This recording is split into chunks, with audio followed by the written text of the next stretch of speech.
And me succeeding at the thing that I want to do is a direct confrontation to the perspective of another person who wants to see me fail. You owe it to yourself to live your life for you. There comes a time when you'll realize that trying to be the hero for others is simply exhausting.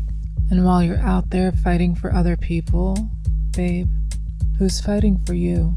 Pleasing others and shrinking yourself only leaves you feeling empty and unfulfilled. And we can't have that. My love, it is time for you to fight for you. You may end up the villain in somebody else's story, but at least you'll be the hero of your own. And that is simply iconic.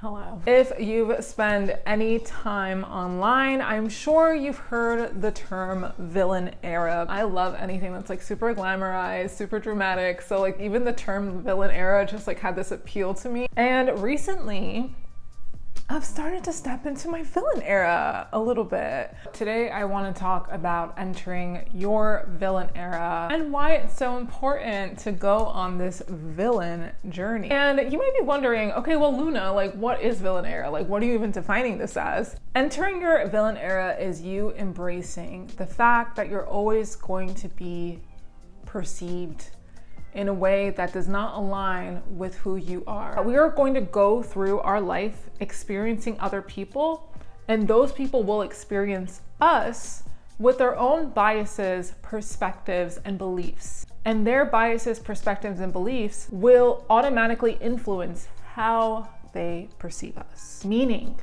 no matter how hard you try, no matter how kind of a person you are, there's always going to be someone out there who is going to view you in a way that is not accurate to you. It means being your most authentic self and embracing the fact that you are going to be a villain in someone else's story and using that to your advantage. So when I was a younger adult, I was just like so excited to have friends. I just moved to New Jersey and I didn't know anybody and I was super socially awkward. Like I had straight up severe social anxiety, like panic attacks. I met this person. When I say this person was probably the worst friend I've had, I wouldn't say in my life, but definitely like up there. They called me ugly before. They said I looked like Nosferatu. I take that as a compliment now, but at the time it like wrecked me. Now, period. I was a big people pleaser, so I didn't know how to say no or stand up for myself. I started kind of going on this very introspective journey. And I decided I couldn't be the person who let someone push me over like that. Because like, what does that say about myself? And I told this person, I think via text, because I couldn't, like I wasn't there yet where I could even confront someone in person. I think I said like via text that I couldn't continue the friendship, that I didn't feel appreciated. And then this person tells me, I don't know if it's for better or worse, but you've changed as a person. I think in their mind, for them, it was for the worse, because I was no longer supplying them with whatever weird shit they got off on for mistreating people. And at that moment, I knew I was the villain in their story. Me setting that boundary, me communicating that I felt this way was enough, despite all the shit that they did, was enough for them to decide that I was a bad person. But I will say, after I ended that friendship, I felt so good. I was like, wow, I can actually maybe stand up for myself. And for once, I felt like I had my own back. Entering your villain era is entering the part of yourself that maybe feels a little bit uncomfortable even to you, because it's bold, it's firm in who they are, it's authentic to who you are. But it is so much better and so much more relieving to do that than to try to get everybody to like you. You are not going to be palatable to everyone, and that is okay. Another personal story. I've always dressed a bit gaudy I've always been very theatrical in my expression and in the way that I dressed. And it's something that always rubbed people the wrong way. Any kid who goes to high school with like a very niche interest or like a very like big passion is probably gonna be bullied. Like that's just the reality of like teenagers, like they're evil. Yeah, adults would also roast me, kids would roast me. I have literally been this bitch since I was a kid, and it's harmless. To me, it's harmless to just dress how you want. To me, it's harmless to talk the way that you want. So what if I'm a yapper? Okay, like my worst crime is being slightly annoying. It's who I authentically am. So no, I'm not gonna change the way I dress. I'm not gonna change the way that I talk or like how much I yap for the benefit of other people. And of course, there's time and a place for everything, right? Like there's some outfits that I absolutely adore in my closet, but that might not be work appropriate. But I do have outfits that are work appropriate that also align with who I am as a person. No matter what, whether you choose to show yourself 100% or choose to tone yourself down for certain situations, it always has to come from you. Setting boundaries is so important. I know it's been said time and time again. It is the most important thing to learn for yourself. It builds so much trust within yourself. When you're able to do it and you're able to do it successfully, it feels so good. And I'm not perfect in setting them. There's times where I've been very defensive when I've tried to set them and it comes across in a way that I didn't mean to. There's times where I've set them and I was too lenient in them to the point where it wasn't even a boundary anymore. There are times where I've set them and I've been very successful and very happy as a result. If you set boundaries and you keep practicing them, you will get better. It is like a muscle that you have to keep working. I did this with my best friend. She's so respectful. I love my best friend, Elisa, if you're listening. I love you, girl, you're amazing. I'm someone who's very dependent on my routines, my time blocking, my schedule. And so I was like very open with my friends and I said, hey, like, I would love to talk to you. You know, we live in different states, so I would love to talk to you like once a week, but like, we are gonna have to do weekends. That's the only time I have available. And she was very, very appreciative of it, very respectful of it, and just was like, yeah, that works out totally fine for me. If your normal is not setting schedules, you might think I'm like a psycho for even telling you that I want to schedule a phone call. You might think like, oh wow, what kind of relationship is that where you schedule everything? And that might feel that way to you, but that is how I need to function. That is something that I need to do in order to secure my happiness. We're not going to be palatable for everyone, and you have to be okay with that. Luckily, I have a best friend who I am palatable with, which is why we're best friends. But I've also run into people, family, other friends that I'm no longer friends with anymore, where I've tried to set a boundary in the most clear and concise way that I possibly can. It still has gotten perceived in a way, and an argument ensues. And then I have to defend my boundary, and I have to stand up for my boundary. And if you value the relationship, you do put in the work to try to explain to them, because sometimes it is a difference of perspective, or maybe that person knew you as a former version of yourself that you are no longer. And so you have to explain why you're implementing this new boundary. That's up to you to decide whether you want to have that conversation or not. But the point is that boundary still has to be set. If someone is in your life who loves you and cares for you, they will either immediately or try to eventually understand where you're coming from. I am not here on this planet to be liked. You are not either. You are here to live an experience that brings you joy, an experience that brings you comfort, and an experience that brings you safety. And a part of you embodying and being able to fulfill that dream life, that experience, you have to be okay with other people not vibing with you.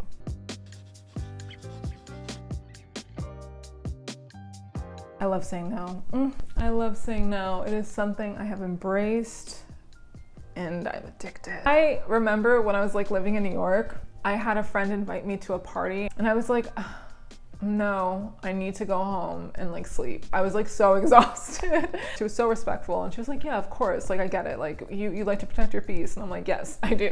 But like not every interaction is gonna be that way. There's plenty of times in my life where I've said no and I've gotten negative reactions. There are so many factors working against you in terms of being liked by other people. It's just something you cannot control.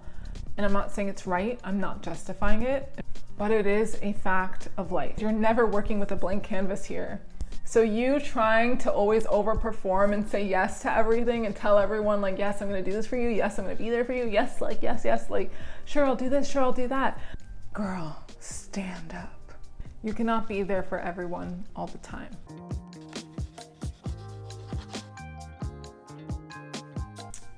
The fear of being seen, it is real. I had a little stint on TikTok. I was doing like those lip syncing TikTok videos to like acting sounds, and I was like, oh my God, like this is so fun.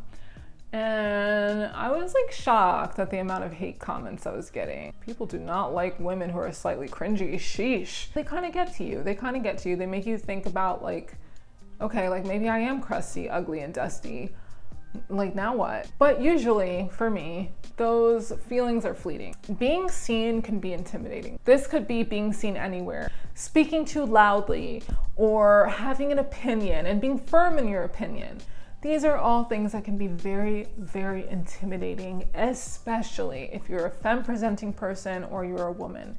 They can be the most intimidating things because society has told us femmes, us women, that it is not feminine, it's not ladylike to have an opinion, to have a voice, and to be heard. Women are to be silenced in our society, and that is the unfortunate truth. Fight your daddy about it. Because if you don't know that in 2024, I don't know what to tell you. Like, stop living under a rock, perhaps. Part of being in your villain era is understanding that yes, we have disadvantage in this world. As anyone who has feminine qualities and embraces those feminine qualities. I remember like when I was trying to start with like my short films and really getting into the filmmaking process, just speaking to like film bros or like dudes who are really into film, it's just like, oh God, it's like a little, like, not a little, it's straight up condescending sometimes. Like the way they would question my intellect about certain things. I would be doing a disservice to myself if I didn't attempt to do the thing I dreamed about since I was a child, because somebody was trying to intimidate me to not do that thing. And me succeeding at the thing that I want to do is a direct confrontation to the perspective of another person who wants to see me fail. That already makes you a villain in their story, because now you are challenging what they think about you. And people don't like to be challenged. People don't like a challenge. People don't like change. People don't like to be confronted or made to feel like what they thought was wrong. People don't like to be proved wrong. And if you choose to not take up space, whether it be in your art, in your social life, you are now actively blocking yourself from reaching your fullest potential, from achieving your dreams. Don't block your blessings. Don't block your future. Don't block your destiny because other people might judge you. Where do you want to be seen?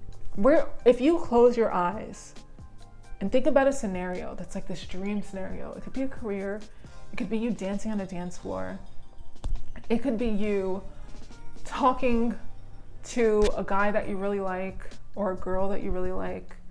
It could be you advocating for yourself and standing up to your boss and demanding better treatment. It could be you finally confronting that friend who's been treating you like crap. Picture this dream scenario, a scenario where you are the best version of yourself and you are standing up and you are advocating for yourself and you're allowing yourself to be seen in some way. Think about what the other person might think and how they might respond. Does it make you feel uncomfortable? Does it make you feel a little like jittery maybe? Maybe it makes you feel a little bit self-conscious. That's normal. Now you have to take that feeling that you're feeling now and you need to confront that now. You need to be your own villain for a second and ask yourself, why do I feel this way? And why do I care so much about the opinions of the people who do not want to see me succeed to my highest level? Why do I care so much about being perceived as cringe or as less than, as incapable?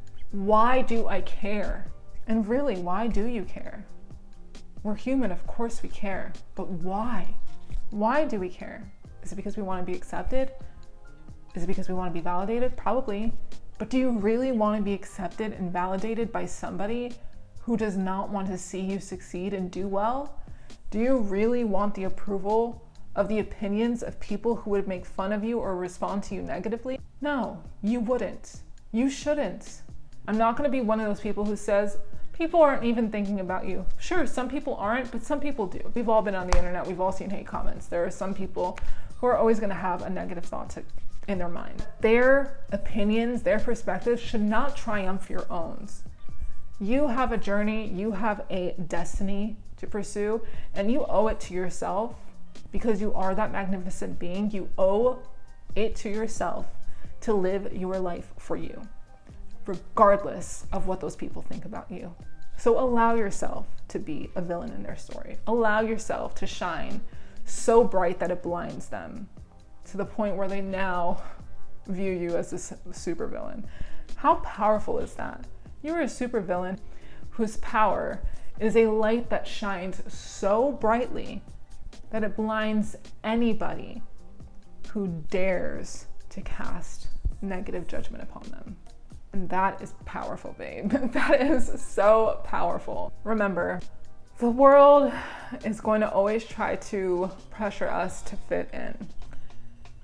The bravest thing you can do, the most courageous thing you can do, is be yourself. And with that, I conclude today's video. Thank you so much for watching. I hope you enjoyed this video. I hope you learned something from this video, and I hope it was helpful. I really appreciate you being here, my love, and I hope to see you in the next one. Have a good day. Bye.